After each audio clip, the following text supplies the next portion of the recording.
Okay, I would like to bring this agenda and priorities meeting to order for June the 5th, and we will begin with Councillor Dunham and the land acknowledgement.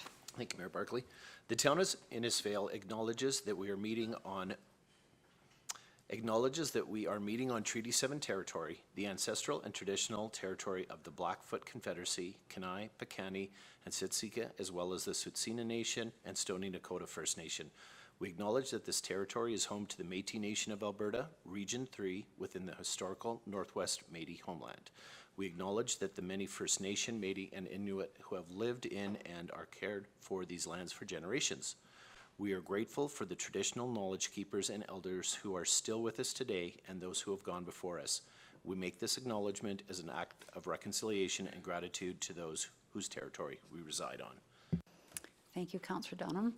So first of all, I'd like to welcome back Councillor Heistad with us, and great to have you back. So welcome. It's nice to be back. I know my partner here, he gives me a tough time, but I kind of like him. No, it's nice to be back. I really do enjoy you, all of you. It's a good group, even Todd. Juanita, welcome. You have to put up with Gavin. Thanks. Yeah. Okay, well, we will move on to the adoption of the agenda. Are there any additions or deletions? No? Can I please have someone make a motion to adopt the agenda? Councillor Dunham. Mayor Barclay, I'll make that motion. Okay, thank you. All in favor? Okay, and we'll move into updates from administration. So we'll begin with the strategic priorities update. So thanks, Mayor Barclay. Hello, Council. Just again, priorities are on your agenda as a standing item, so you can ask any questions. We met as the SLT this morning, requested that we go through the priorities in more detail next Monday as a SLT meeting to come back to you probably in a few weeks to go through, SLT doesn't know this, but wouldn't mind going through a project updates in 2 weeks, and we'll give you a priorities update too. So we'll formalize this, but any changes from your direction now moving forward, we'll make adjustments accordingly. All right, perfect. Thank you. Does anybody have any questions about their priorities? Yeah, we look forward to the update in a couple of weeks or so. That would be wonderful. I'll just have somebody please make a motion that we accept this as information. I'll make that motion, Mayor Barclay. Thank you. All in favor? Okay, carried. And then we will move into, sorry, too many papers on my thing here. Move into item 3.2 and the PCP funding model with Director Jenkins. Thank you, Mayor Barclay. So we're looking to provide council with an overview of the newly proposed Parkland Community Planning Services funding model prior to their annual general meeting that's scheduled to take place on June 29th. So Parkland Community Planning Services is an intermunicipal service agency established under the MGA to provide planning services to communities in a cost-effective manner. The organization was established following the dissolution of the regional planning boards in the mid-1990s and provides planning support to many central Alberta communities of varying sizes. Current members include Penhold, Lacombe, Clearwater County, Rocky Mountain House, Big Valley, Bentley, Panoka, Clive, Alex, Stettler County, and the summer villages of Parkland Beach, Rochon Sands, and Gull Lake. So in March 2023, Council approved a contract extension with PCPS through the end of this year. The current rate schedule is based on a minimum annual contribution, which is for communities with a population over 3,000. Our annual amount is $20,000. With this contribution, the member is able to recover all of this expenditure through services performed. So based on the hourly rate of individuals at PCPS who perform work, we get charged back, basically utilizing up that credit amount. So this model has caused ongoing challenges for the organization to cover operating costs in a sustainable manner. A new funding model is being proposed that would require a base membership fee that entitles the members to a determined rate structure through which work would be charged on a fee-for-service basis. So we're just intending to give council some understanding and opportunity to ask questions prior to this AGM, where they'll be proposing this funding model to the membership. And then it would be later in the year where we would be asked to determine if we want to continue our membership under this proposed rate structure. So we currently use PCPS for subdivision processing, mapping, and general planning support. As mentioned, our current contract is $20,000 annually. Under the new rate structure they're proposing, we could choose either a tier, I think it's tier 2 membership, which would be $4,500 plus a usage rate, or the tier 1 membership, which is $9,000 plus a reduced usage rate. So essentially you're paying for a preferred hourly rate. So based on 100 hours of usage, the estimated total cost if we went with the tier 1 route would be $25,500, or if we went the tier 2 route, we'd be looking at about $22,000. So in overall cost, the change based on how much we currently utilize the service wouldn't necessarily be a huge change in expenditure. But really just putting it to council if there's questions prior to the representative that would potentially be attending the AGM, as well as when we move into conversation in the fall. Okay, thank you, Director Jenkins. I guess my question would be, like, what do you feel about this? Because you're probably, more familiar with the service than we are, and the impact to the town. And It's a quality service, and it provides some continuity. It's kind of a backstop when if we have turnover, if we have changes, that there's always, things like subdivision applications or even other applications. There's sort of always somebody that can handle that if you do need it. This new rate actually may work in our favor, because there have been years when we've hardly used PCPS at all. Yeah. So we would pay our base membership and may not spend a whole lot over and above that. There's sort of that regional cooperation component of PCPS too, where it does provide a service, especially to the very small municipalities, that they're able to have planning services where it's not feasible for them to have staff. Typically, they may have a part-time CAO, some of these municipalities. So there is the option. We haven't taken part in it before, but there is the regional SDAB as well, that if we ever find ourselves in a position that we feel that that's the way to go, that's included in the membership as well. So. Okay. Well, thank you for that feedback. Councillor Bates?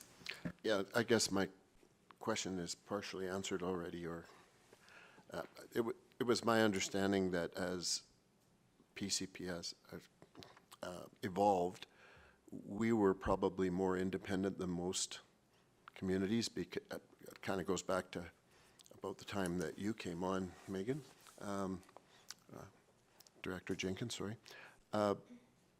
So what you've already answered is that we might even benefit, and the projected cost would be very little higher for us. So I'm assuming if their end goal is to make themselves more viable, it must be that most of these communities that don't have the in-house capabilities that we have are going to pay more. I'm assuming that's what's happening. So it's just kind of a commentary, not so much a question.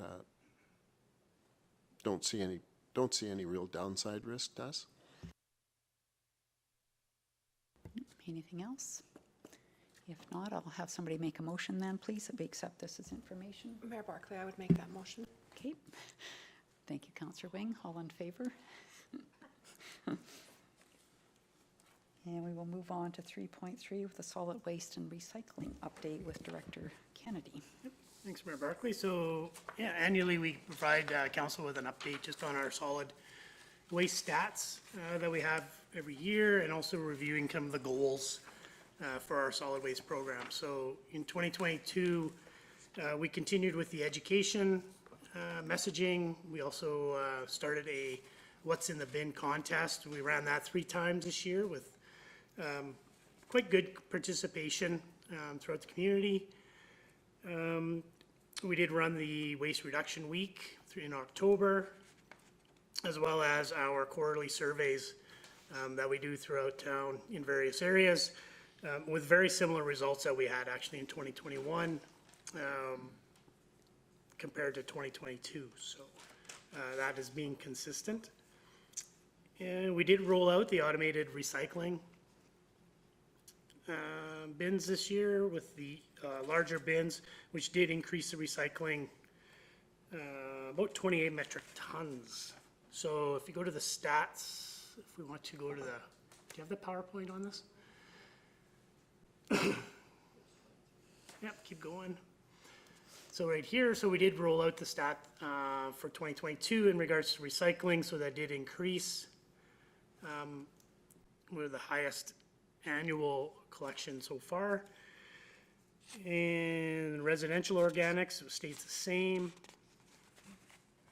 which is consistent with what we're kind of in our surveys. And then in regards to our residential waste, that did drop a little bit, which makes sense in regards to our recycling.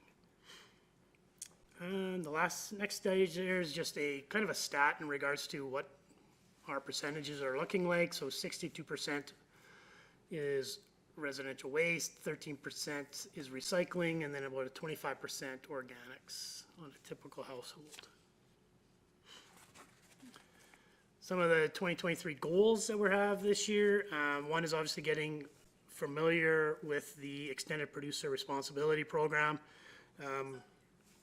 As that rolls out, continue to gather information. We did start a partnership with, so far we've got Red Deer County, Black Falls, Penhold, in a group where we're kind of gathering information as a region.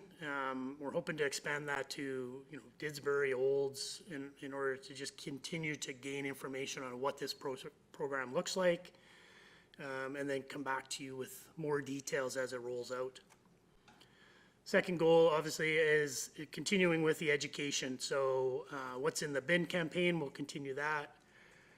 Working with E360 on community engagements, continue promotion through expanded electronics, as well as this year we're running a 2-day hazardous waste roundup at the waste transfer site. So that is this week, Wednesday and Saturday. Continue with community events. And then this year we did run a recycling audit with E360 or through E360. Completed that in February. That is attached to this as well. Kind of a summary of the audit. A lot of information they provided us. Some of the information I think that we had throughout last year was in regards to contaminated waste and where is that at. If you go to the end of the report, the summary of the audit. So a lot of really interesting information that they were able to provide us. This was their first audit that the E360's ever done, so it was a nice baseline for us to now be able to continue to grow on and go to refer to. One of the interesting stats is that total landfill material that was contaminated based on their audit is about 10% of their waste. So that is something that obviously is a target now that we can look at and continue to challenge them on how do we get that 10% down and into a less contaminated. But really good information though through E360, and we continue to kind of grow our relationship with them. So if I have any questions, I can try and answer any. Okay, thanks, Director Kennedy. Do we know with the recycling, is that getting recycled? Is the recycling being recycled? Well, I know a few years ago there were some issues that developing countries didn't want our trash anymore, our recycling, and it was kind of being stored and stacked. And do we know what happens with the recycling material and where it's going? And so I don't know once it goes to Edmonton. Okay. Yeah, we have never done a past that. are you able to find out potentially? We could ask. Yeah, I'm just curious. So it gets shipped from Black Falls to Edmonton, or from? So yeah, so we go from Black Falls into Edmonton, and then they have that sorting facility there. Yeah. So. Okay, no, good enough, thank you. Councillor Messaros? Thank you, Mayor Barclay. Over to Director Kennedy. Just a little bit of a follow-up on the question about is our recycling getting recycled? I heard something on the news the other day that only 20% of plastics that go into recycling actually do get recycled or are recyclable. I don't know if any of those stats kind of show up here. But my question is on the pie chart, the 2022 waste collection versus recycling and organics collection. So this is what it is. Do we have numbers in terms of what we're hoping to achieve? I don't think we have any targets that we have set for ourselves. We try and use this as a tracking to see what's the trends, is something changing, and then we can try and either address it or provide more information as to what's going on. So it's more of just a target. Yeah, okay, thanks. Councillor Wing? Thank you, Mayor Barclay, and through to Director Kennedy. Thank you for figuring out and putting on the hazardous roundup again this year. It's certainly something that the community is interested in. It's a time, I understand, when people can bring things they normally can't. Are they charged for it, or is this a free service for us? And for the other things that they may bring on those 2 days, is that free then as well, or do we charge for that? So if it's hazardous waste, household hazardous waste, it's free. So it is for those 2 days. We have Clean Harbor on site from 10 to 4, 12 to 4, Wednesday and Saturday. So they'll be on site. They'll be helping us with the bins and everything. So we have it open during the whole time though of the waste transfer to try and help that extended time. And then closing it on Saturday at 4 when obviously we have them go off site. So we tried to make it so that it's a little bit easier location-wise, a little more secure. And then it also helps with, if you have to go to the transfer site anyway, you can take your other waste that's same charges as always, so. Councillor Harrison? Thank you, Mayor Barclay, through Director Kennedy. Can you give us an example of contaminated waste? 10% is pretty high. That's when, like if they have in a bin, some black garbage bags with material that they just don't know what it is, if there's a certain percentage in that, it goes to the landfill. So as they dump it, if there's too much contaminant, then it gets shipped off, so. So that contaminant is based on the truck that goes to the site? So if it's at a certain level, the whole dump goes to the Exactly, landfill? yeah. And that's where education and awareness comes in, Yeah. is know what's going in your recycle bin so that we don't have that waste. Yeah, I think it's very important because that 10% is pretty high. Yeah. Thank you. Councillor Bates?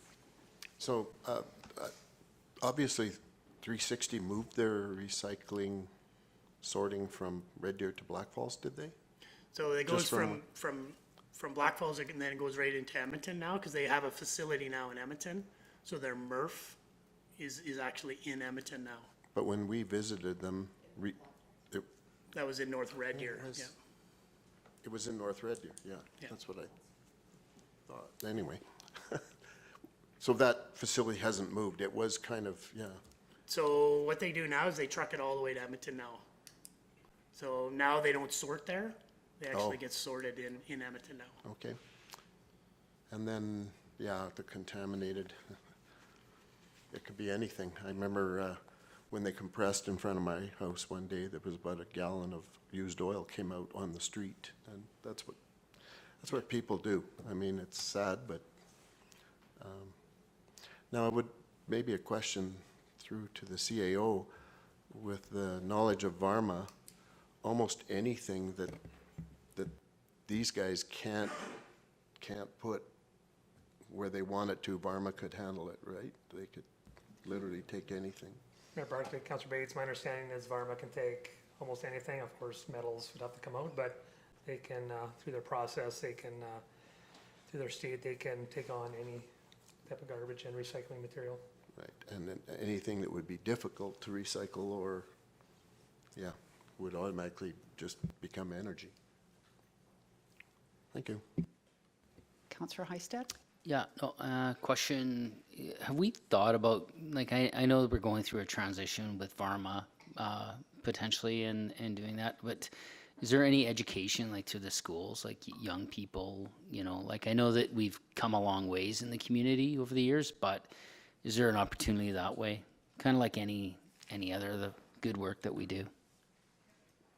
Yeah, so one of the things that we're kind of tasking E360 with is getting that education material so that we can bring them into the schools.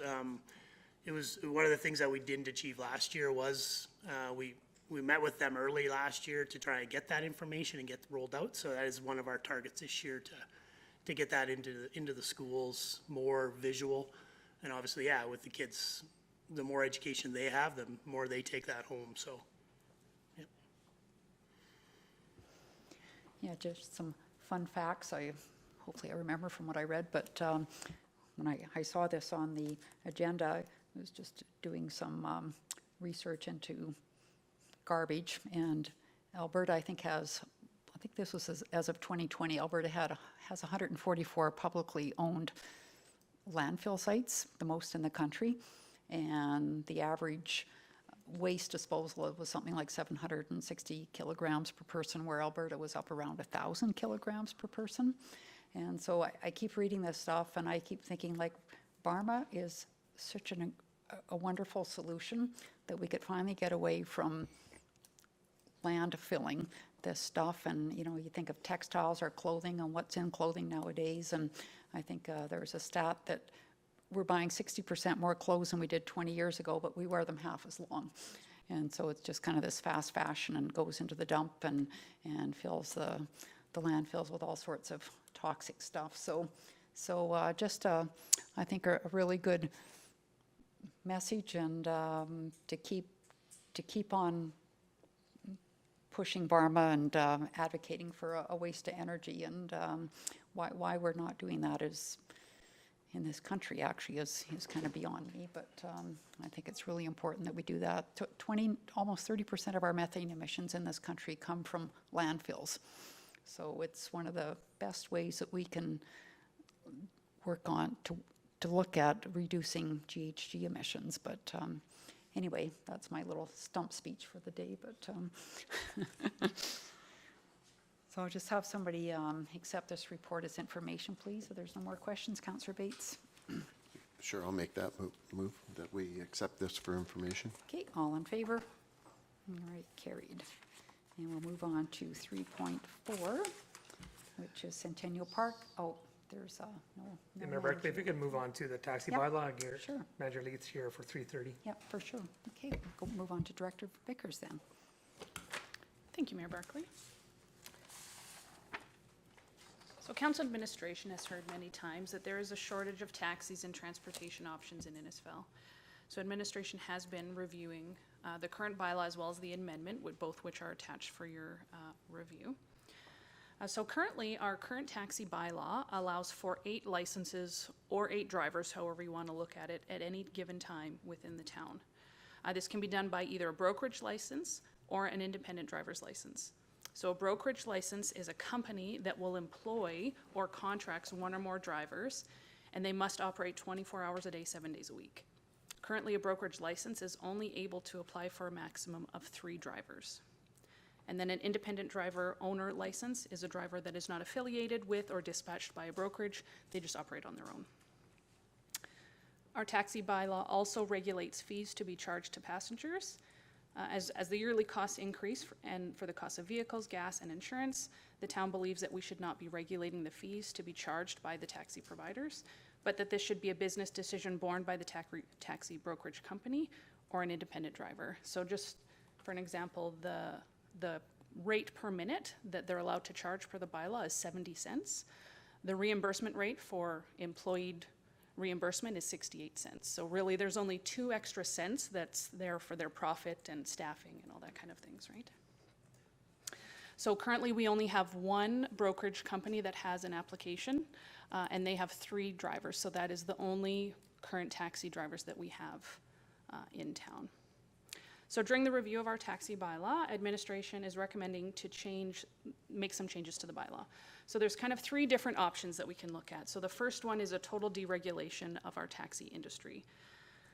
And it would allow the market to dictate services, standards, and pricing. So, and we would do this by saying a business license would still need to be required per vehicle, but proof of a vehicle for hire license from another municipality would not be a prerequisite. So there are certain requirements that people must have in order to be a taxi for, or a driver for hire company, right? They have to have certain commercial driver's license. They have to have a class 4 license. They have to have not a driver's abstract. They must have the RCMP security clearance with vulnerable sector check.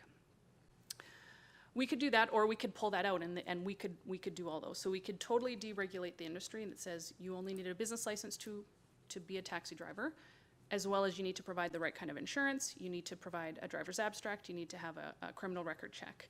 So we could mandate all those and just through a business license, and then, but dictate nothing else. So the hours of operation, the prices, they could dictate that themselves. We could go through the vehicle for hire bylaw and make some changes to it, right? So we could take out things like the pricing requirements. We could take out the time requirements, because even with a brokerage license with 3 vehicles is hard to do 24/7 coverage, right? You really only have, even if they work 60 hours a week, you still may not get the right kind of coverage. So we could do some limited regulations by pulling out some of those items to make it a little bit easier for these taxi companies to operate. Or we could just enact a totally comprehensive taxi bylaw that is a bit different, maybe increasing the number of licenses that are allowed, things like that. So during the July 25th, 2022 council meeting, Sylvan Lake Council actually voted to completely deregulate their taxi service, so that was using option 1. And before they did do that, they did sought out a legal opinion from Brownlee that was made public, so I did borrow it here. So there is no obligation in the Municipal Government Act for the town to regulate taxis or the vehicle for hire industry. Instead, Section 7 and 8 of the MGA provide the town the discretion to pass a bylaw regulating such services, and added, in our opinion, if the town outright decided to not regulate vehicles, that this would be a policy decision immune from liability. In the absence of any positive duty to regulate vehicles for hire companies, vehicles or drivers, the town would owe no duty of care and to its members of the public, and could not be held liable for any loss or damage caused by vehicle for hire being operated within the town. And where we're sitting right now, we actually have 2 completed applications submitted to be a taxi company and 2 other inquiries being submitted. But these companies that are submitted are limited in their scope. For example, they only want to do driver take home from their business location potentially, and things like that wouldn't fully function under our current bylaw, but we want to make sure that they would be able to do that. So either we need to deregulate potentially or adjust the bylaw to free it up to have some of those kinds of things. So I take some questions, but we would like for some feedback with some direction to go pick one of those potential areas and bring it back at a future council date. Okay, thank you, Director Vickers. Did you want to say something? If I may, Becker? Mayor Barclay, Yeah, for sure. Director Vickers, so why? Like, why is this coming towards council, and what do you see within the current system and what you're seeing with the Sylvan Lake system? Absolutely. So one of the big reasons that we did our own internal review is that we've received many complaints that there is just not enough coverage for taxis. We're getting phone calls that people are out at the bars at 2 in the morning and there is no service for them to come home. And there may be service, but if there's only one vehicle at that time, it could be quite busy. So, and we're concerned that the safety of these people, even walking home in the wintertime, late at night, that we would prefer a more comprehensive taxi program, even if that means deregulating, kind of opening it up. And we can still make sure that the safety of our residents are taken care of by making sure that we get the driver's abstract and the criminal record check and making sure they have proper insurance. So we're still making sure they're following all the provincial regulations. Yeah, for sure. No, I think, I'm sure most of us have had feedback on the lack of transportation, so I'll open it up for questions. Councillor Messaros? Thank you, Mayor Barclay, through to Director Vickers. So do you believe that our current bylaw is what is causing this problem? Mayor Barclay, through to Councillor Messaros, I don't know if it's necessarily causing this problem. It's definitely putting some hindrance on people who want to come and start a new business in town, right? So I think even if we leave the bylaw, but we just kind of open it up a little bit to kind of free up some of those regulations for them to kind of pick and choose when they want to work, like where, like if you're a brokerage, you have to basically help everyone and anyone that calls you, right? You can't say, I only want to drive home, but from my bar at night, and that's it. I'm not going to take calls from someone else to go to another location and drive them home. So we'd like to open it up so they could at least do that the legal way, I guess, right? So we could cobble together Exactly. a bunch of Yep, services. that- absolutely. yeah. Yep. Councillor Wing? Thanks, Mayor Barclay, and through to Director Vickers. So, Director Vickers, is there evidence in any other communities that have deregulated that it actually impacts the capacity? Do we feel comfortable that making significant changes or deregulating, as I'm starting to think might be a better option, do you believe that it will actually increase the number of opportunities and the number of actual businesses or taxis that will be present here? Yep, Mayor Barclay through to Councillor Wing. So I don't know at Sylvan Lake how they've seen over the past year yet, if that's really regulated. In Ontario is where this idea is primarily coming from, because it is quite a bit more expensive to become to get a taxi license. You're in the tens or hundreds of thousands of dollars.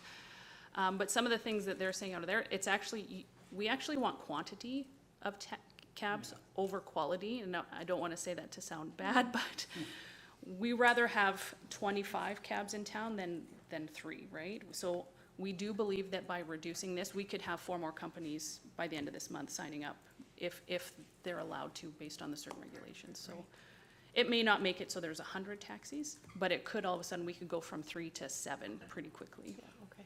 And just one further follow-up question then. Ride sharing, is that something that is impacted by this bylaw, or is ride sharing a completely different? Currently, ride sharing was not allowed in Innisfil under our current bylaw. So by deregulating it, it would totally open up a company like Uber to come in. They would just have to get their business license just like everyone else did. Like not Uber itself, but the driver. Yeah. Perfect, thank you. Councillor Bates? One question I would have is, have we even consulted with the current taxi service about what would make them a more rigorous supplier, and what would make them leave completely? The one thing I worry about, I remember when some of this evolved, is that if there wasn't some restrictions, that we wouldn't have any taxi company here. And it was a convenience, say for a company that had a driver in Red Deer to get one fare home to Innisfail. And that made them legal. And of course, that made it real difficult for somebody else to become a dedicated taxi in Innisfail. So it's lack of knowledge that worries me here.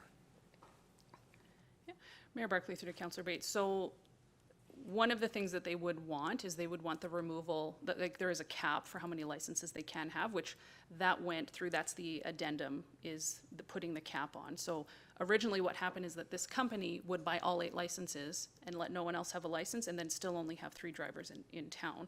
So they were making that cap down to 3 themselves, right? So that's why we changed it back in, I believe, 2020. I can't be sure, but, and we right? And we brought it down to 3. So they would want us to increase that number of licenses potentially, right?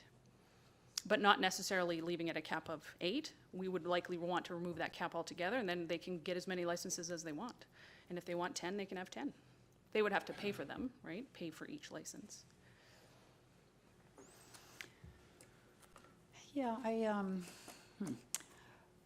concerns me, I think, along with what Councillor Bates said, that we open it up completely and completely deregulate. You know, I mean, that was the argument that taxi companies had when Uber came along, is that they have to run by this set of regulations, which is more expensive, as opposed to me deciding I'm going to be an Uber driver.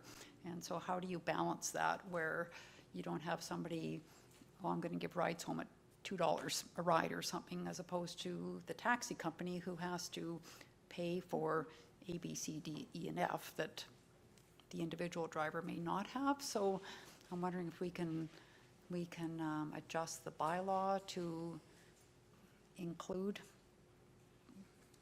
these services, individual services, where we can open up for licensing, but we still ensure that they have the requirements like the Class 4 and the proper insurance, which is really important, and, because that could be a barrier for some, and even having a class 4 could be a barrier, right? So, and I think Director Vickers maybe even reach out to Sylvan and see how things are working out there, and I would hate to lose what we already have and get it replaced by some individuals that maybe aren't as scheduled as even the regular taxi is. So what kind of adjustments to the current policy would you guys like to see? Well, I think for me, like opening up to where you allow some of these other services to come in. Like an Uber or Yes, those yeah. kinds of things? Well, even an individual is Yeah. fine, but somehow I think it'd be good if it fit within a bylaw that we have. Yep, so there's- that is called the independent driver's owner license, right? Yeah. So they can do that, Yeah. so they just have to go through the same set of steps that, and it is actually much easier than a brokerage to get it, right? It is simpler, But they're not doing that now though, right? because they have to Drivers- operate 24/7 a day. They have to, they're mandated by these rates, right? So Okay. they don't want to come in and charge those rates when they're Right. not even gonna cover their own costs. But is that the thing, that's the thing we need to change in Yeah. the bylaw then, Yeah. right? Is that kind of thing, and Yeah. and they don't have to be available 24/7. They Yeah. can- What about the number of licenses in the town? I don't know, doesn't bother me. I think we mean, picked 8 because it was 1 per every 1,000. Kind is of a what free we market picked. person, so Yeah. let the market decide, yeah. So free market, no costing, we'll pull out all the fees, they should dictate their own fees, pull out the license caps, right, make sure that they can get as many licenses as they want. Well, and I think there's perception out there that Uber, it's so much inexpensive, but when you go to some place and you're comparing rates, they're not necessarily, but there's that perception that they are, right? So everybody that's doing this has to make a profit, otherwise they're not going to do it. Right, exactly, yeah. Okay. So these permits then, Director Vickers, like the application, would you consider changing some of that, or? It depends, right? There is cost to processing some of those applications, like a brokerage license and like the application fee. We would want those. I mean, even the transfer, that's a silly fee, I think, right? But if we're gonna be providing them a license plate, which we have now, then they would have to pay for that, right? But if we kind of deregulated, they would just have to put a sign on their vehicle, even Uber, right? You just put a piece of cardboard in the back window that says Uber and they're fine, right? But some of those fees would change. We would likely, if we were gonna keep these fees, we would go through and make sure they were market value rate, market Yeah, rate. we'll Yeah. leave that part to you. Yeah. Kind of decide, I think. Councillor Heistad? Yeah, no, you wanted our opinions, and I'm open for opening it up. I think it makes sense. I think the times have changed. I think we're trying to keep people to stay in town and be safe and, spend their money in Innisfil and, have a good night and Friday, Saturday night in town and utilize the services. That's how I'm looking at it. Because I can remember when the service, the taxi service came in, it's quite a while ago, and a lot's changed in our community. I really see that, so I'm okay with that. I think where we might see an impact too, not just late nights, but people that need a ride to Red Deer for a medical appointment. Maybe there's somebody would be willing to do that for $25 Yeah. as opposed to $100 or whatever. But, I think the more service providers we have, the better within Yeah. somewhat of a regulated environment, but not too regulated. A little regulated, that makes sense. half in, half out. Yeah. But the more the merrier, right? Like, if you have more, the prices will maintain themselves better, right? If you only have one company, they kind of charge whatever they want. When I did reach out to our current taxi company, they weren't even aware we had a bylaw, so. Interesting. Yeah. Okay. Okay, so we'll leave that with you to. Yeah, so now bring what back to I'll us. likely do some review Yeah. and develop a bylaw, and it'll probably be maybe in July or late July or something. But Sure, sounds good. Well, thank you for this. I'll just have somebody make the recommended motion, please. Councillor Messaros. I move that council accepts this report as information and directs administration to bring back an amendment to the taxi bylaw. Okay, all in favor? Okay, great, good discussion. And we will move on to 3.3, or no, I'm sorry, the 3.4, Centennial Park, now that Manager Leith has joined us. Welcome.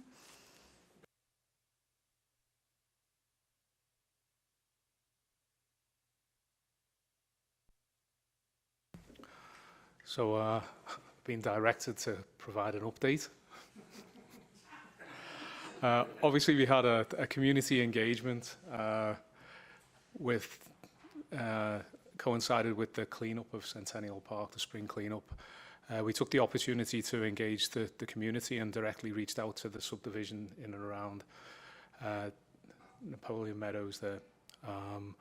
Had a barbecue and assisted greatly by council flipping those hot dogs for us as such.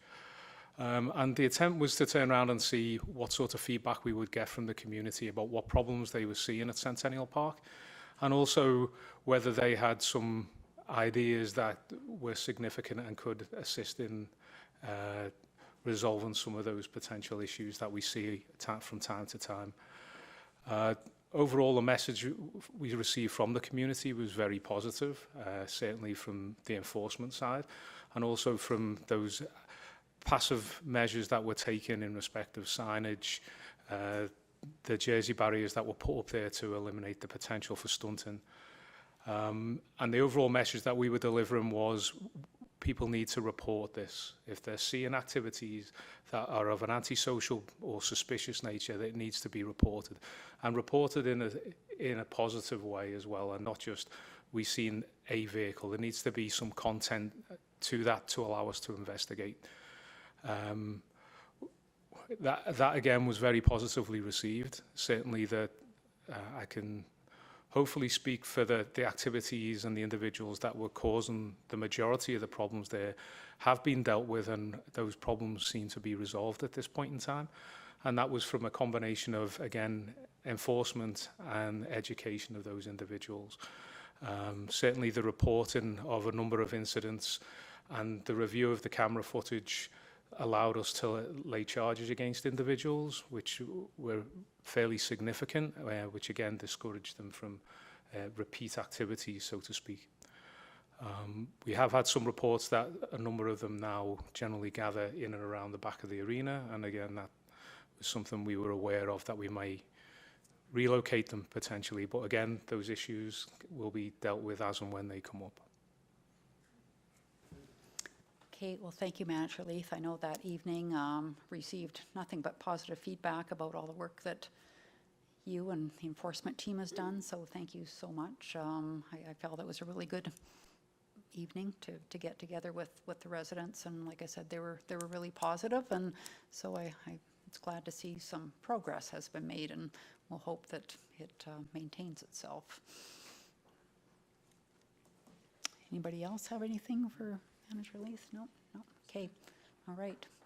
Well, thank you. I guess maybe the CEO will direct you to go now or something, right? The bossy man.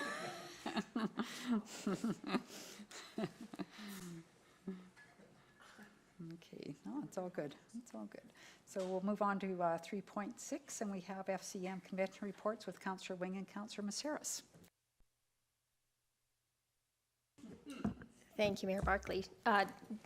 Councillor Wing and I decided to do a joint report. So I'm going to talk a little bit about the themes that we heard there and what happened at the pre-sessions.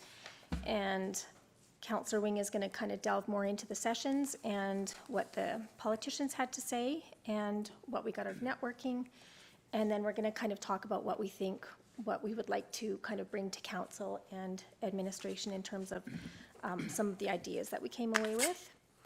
So first of all, I just want to say how incredibly honored we both were to be representing at the municipality, or for the municipality, representing our municipality at the Federation of Canadian Municipalities, and I just walked away with a huge sense of pride for what I do on town council. So yeah, the major themes at the conference sessions all had to do with climate action and the impacts of climate change. There was a lot of talk about diversity, equity, and inclusion, affordable housing. There was a lot of talk about skill gaps and attracting and retaining employees. There was a lot of talk about psychological health and safety and mental health related to human resources in town administrations. A lot of kind of terminology around asset management, referring to human resources, finances, and infrastructure. And just a little note, in one of the sessions, we heard that for every dollar spent on mental health, there's a 500% return on investment that includes, and some of those dollars include having a psychological health and safety framework and an attractive working culture and so on. The biggest HR concerns that came up had to do with burnout, exhaustion, and retention, and trying to understand values and needs when at this stage of the game we've got 3 generations of employees working in the workplace. So the message related to all of these themes that kept on coming through and through was that if you want to make change, whatever it is, you have to embed the topic in all of your words, all of your policies, all of your documents, and all of your day-to-day routines. So whatever it is, make it routine and embed it into decision-making frameworks. I felt as we were sitting there that we have so much to be proud of in our town, and we'll kind of get to that a little bit later when we talk about next steps. So the 2 sessions, the 2 pre-sessions that we went to, one was, is this too detailed? Okay. Okay. Stop and I'm done. Okay. So the impacts of climate change. One of the focuses was the question about why are we focused on net zero?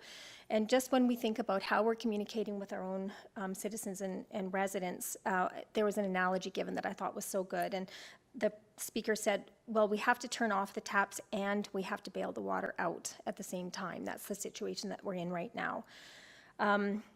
One of the speakers talked about the $530 million initiative from the Green Municipal Fund to support 1,400 community-based climate adaptation initiatives by 2031. And the point was that although it's a large amount of money, that amount pales in comparison to disaster relief funding.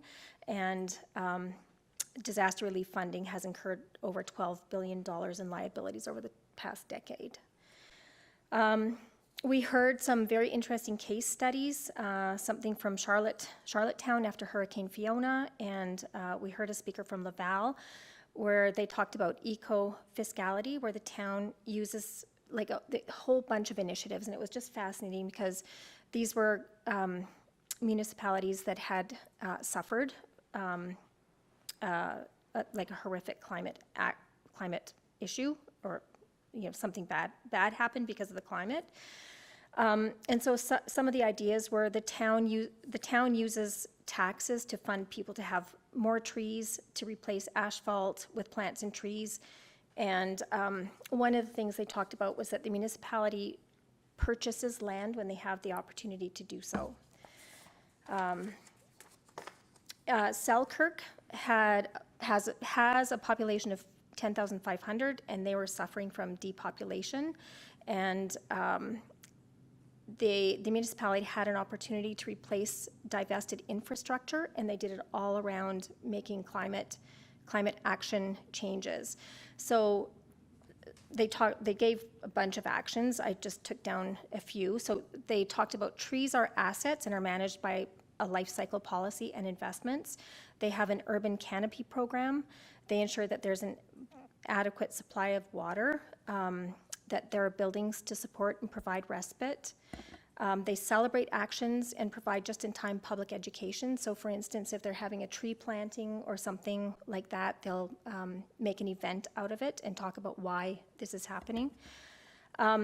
They recognize that climate change is cultural change, and educating about climate change, we have to understand that it's a cultural change. All of the municipal buildings in Selkirk are off of fossil fuels, so that was a huge accomplishment for them. There's a website that you might find quite interesting. It's climateatlas.ca, and it's compelling. The other one that I went to is called Your Equity, or that we went to, called Your Equity Journey, and two of the points were that before you can really do anything to make your town more inclusive is, first of all, you have to recognize the existence of discrimination and racism and think about how we measure the impact of our actions. So how do we provide support for those who are suffering? And then again, the idea of, if we're going to be doing DEI,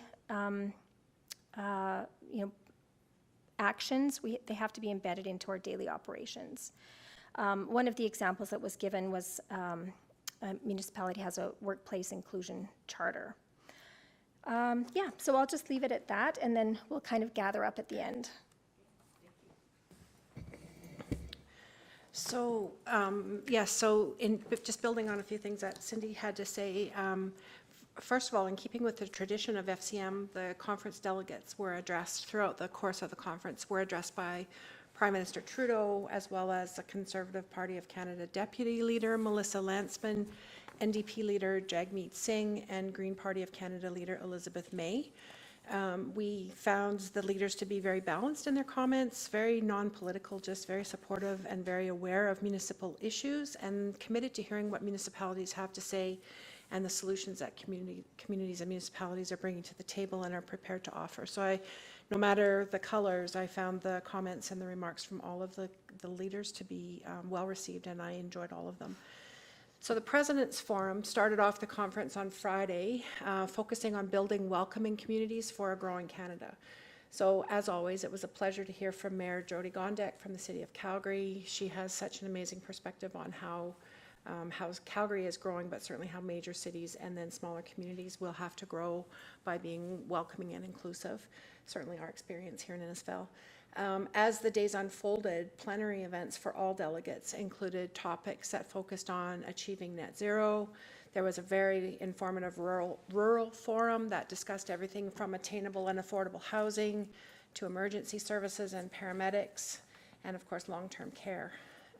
As we here in Innisfil and at this council table have been discussing things like energy poverty, safety, equity, storms, fires, rainfall and flooding, heat, and environmental racism, it is a common thread across the country. And I don't want to say that it's assuring or reassuring to know that everyone in Canada is dealing with this, but the stark reality is everyone in Canada is dealing with this.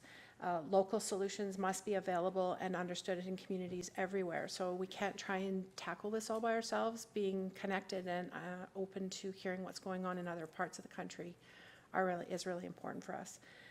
Think differently, but more urgently, was repeated over and over again. So that certainly set the tone for every conversation and every networking event that we were able to participate in. Much discussion and political pressure is being created across the country around the need for a new fiscal framework for municipalities. So by all indications, at this point in time, federal leaders are hearing the discussions that starving municipalities are resulting in impacts that are impossible to measure, and that both federal and provincial governments across the country will be challenged in the future to address municipal leadership and focus on local action for national results. Jyoti Gondek, Mayor Gondek from Calgary, was very definite around the need to revisit the fiscal framework for all of us, and that was very reassuring as well. I want to build a little bit on some of Councillor Messaros' comments relative to the National Climate Resilience Program. That was a constant thread throughout the conference, and certainly we heard lots about climate-ready plans and processes on the East Coast, adaptation and action climate tools for the entire nation, and we have some good virtual information for that, as well as the financing of adaptations for programs that are integral for municipal progress.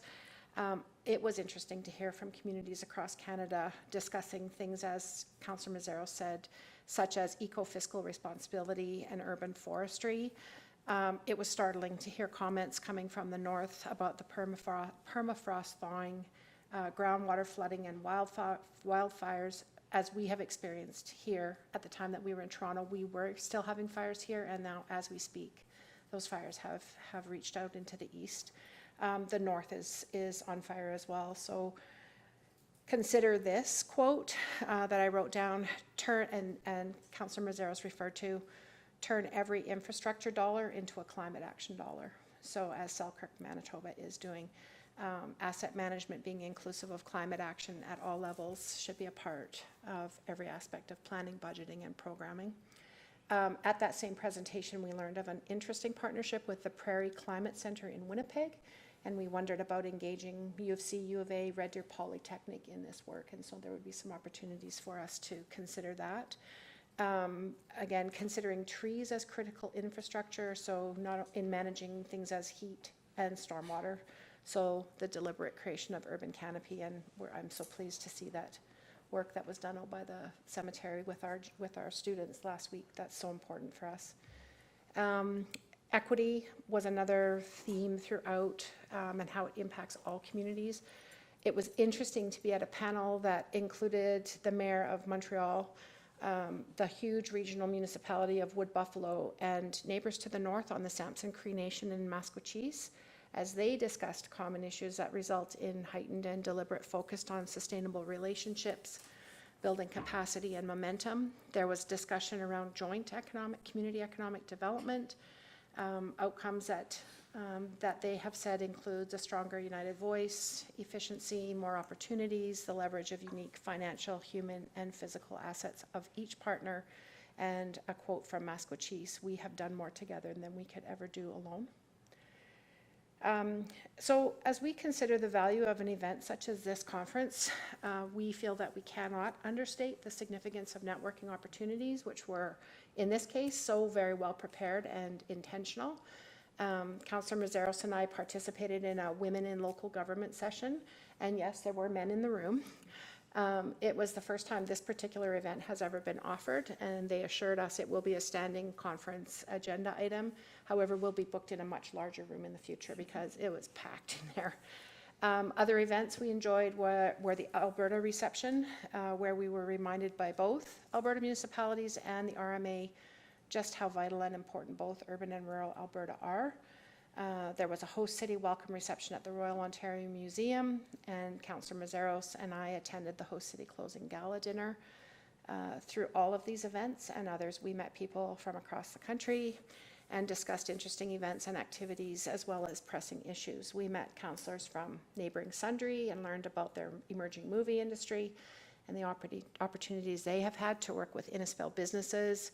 We had dinner with Estevan, Saskatchewan councillor, mayor, and CAO.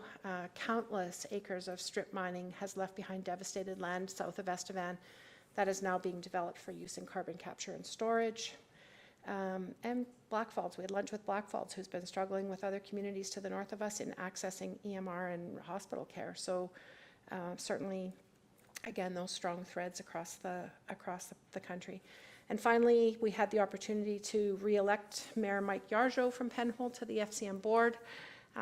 As someone that's known Mike for many years, it was delightful to see how well respected and received he is on the national stage, and we should all be very proud of him.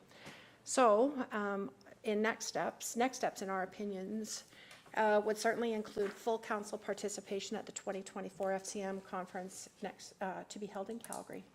So we would propose that Innisfil present at that conference, present some of our innovative and forward-thinking programs on topics ranging from the Innisfil Energy Hub and the Energy Futures Lab, to the Environment Energy Partnership and the Waste to Heat Project, to the municipal solar farms, just to name a few. We believe that we've got so much to offer and so much that people would love to hear about.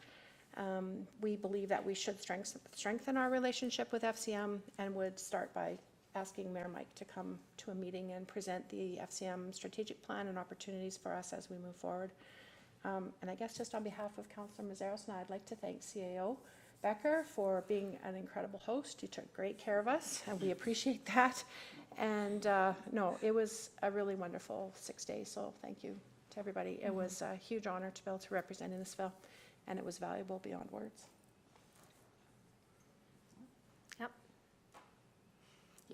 I don't, Councillor Wing covered. Yeah. Oh, sorry. Okay, that's okay. No, thank you for that thorough report. That's fantastic. So, all right. Anybody have any comments, questions? I do. I think it was a great report. I think Don and I, we did an okay one last year. We're still waiting, aren't we? We said it was great. You should be involved. And then left it at that, right? No, I really appreciate the report. I would agree about the Calgary session, and Mike Yarjo is doing a great job representing Alberta. And, you know, the Women in Leadership one that you went to, I think there's a ton of potential there, especially the next municipal election. They do training sessions on that. So thanks for the great report. Thank you. CEO Becker? Mayor Barclay, once you're done your conversation, if you would consider providing two motions, one for the Centennial Park update as well as the council update on the FCM convention. Yeah, for sure. Manager Leith left, so I thought, Yeah, I know. It's yeah. Thought, well, why do we need a motion? He's gone, but yeah, so I'll just have somebody make a motion that we accept Manager Leith's report on Centennial Park, please. I'll make that motion. Okay, thank you, Councillor Heistad. All in favor? And then we'll also have a motion to accept the FCM report too. Councillor Dunham? He's trying to Mayor get his light Barclay, I will on. make that motion. All right, thank you. All in favor? Great, thank you. All right, we will move on to 4.1, correspondence and information. So I asked, we needed to put the Alberta Views article in there that Senator Simons had done on Innisfail Pride. I think I'd send everybody a link to it, but even so, good to have it in the public view. I'll just scroll further. Anita will go to the next. We've got a bunch of chamber stuff coming up, so looking forward. Thank you to Director Kennedy and Vickers for doing the connection, purchasing connection. Go past that. That's over. Actually, you can just scroll through the chamber stuff, I think. It's,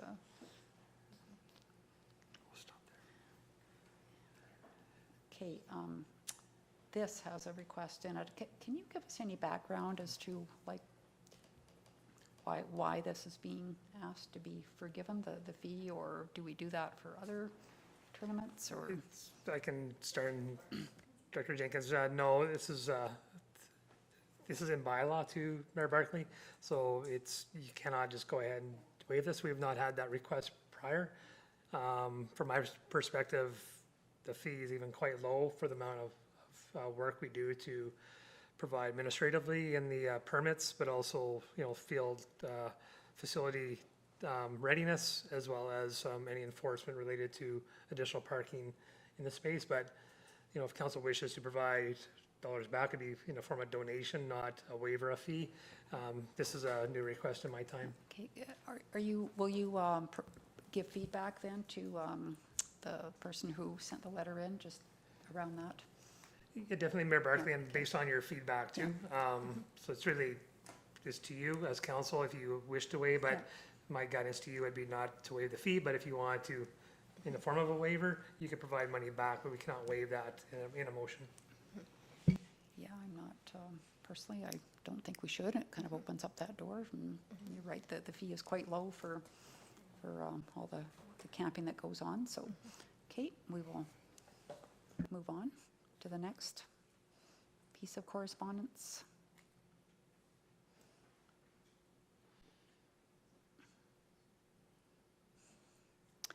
Yeah, there's a lot of parade and invites coming in. It's possible to get to them. So, okay, I think that's good. We'll just have somebody please make a motion that we accept the correspondence as information. Councillor Harrison. Thank you, Mayor Barclay. I so move that we accept the correspondence for information. Thank you. All in favor? All right, carried. And then we will start our roundtable discussion with Councillor Messaros this week. Thank you, Mayor Barclay. I don't have anything to add. Okay, thank you. Councillor Heistad, you have anything to add? I saw a Pinoca Rodeo event in there. I think we should go represent with wearing pride colors. That's all I got to say. And welcome back. Thank you. Thank you. Councillor Bates? I really had a quiet week last week with respect to the fifth Monday. This week I plan to attend and serve, I guess, at the Mayor's Garden Party and be at the Heliport opening. And on Saturday I'll be, by relations, attending the grad. Thank you. And Councillor Wing? Thank you, Mayor Barclay. Yeah, so last Tuesday evening, I attended the Innisfil Public Library Board meeting. Further to our service review that is ongoing, we will be working with stakeholders and library staff this coming Thursday, so that's been a very positive experience. The library's doing a great job. I happily participated in the Heart Bomb art installation on Saturday. It was a perfect day. We had approximately 3,000 hearts hung up in the grounds. We have more to hang. And it will be a very festive grand opening of our helipad on Thursday. I'm excited about that. And then this coming week brings the garden party as well as the grand opening. Thanks. Great. Thank you. Councillor Harrison? Thank you, Mayor Barclay. I also attended for a short while the crochet bomb on Saturday. I concur with Councillor Wing. A great event. Really brought the community together. There was all walks of all ages, so it was really good to see that. And I think that's about all I did last week. And coming up this week, there's a number of events that I'll be attending. Thank you. Councillor Dunham? Thank you, Mayor Barclay. Quiet week for me last week. I will be attending the Mayor's Garden Party tomorrow and the helipad opening this Thursday. Okay, thank you. We attended the Employee Appreciation Barbecue. I know Councillor Bates and Harrison were both there too, had operations, which was great. I also was at the Legion Dominion 8-Ball Tournament. There was 40 participants from all across the country, as far away as Newfoundland, Labrador, and the Yukon.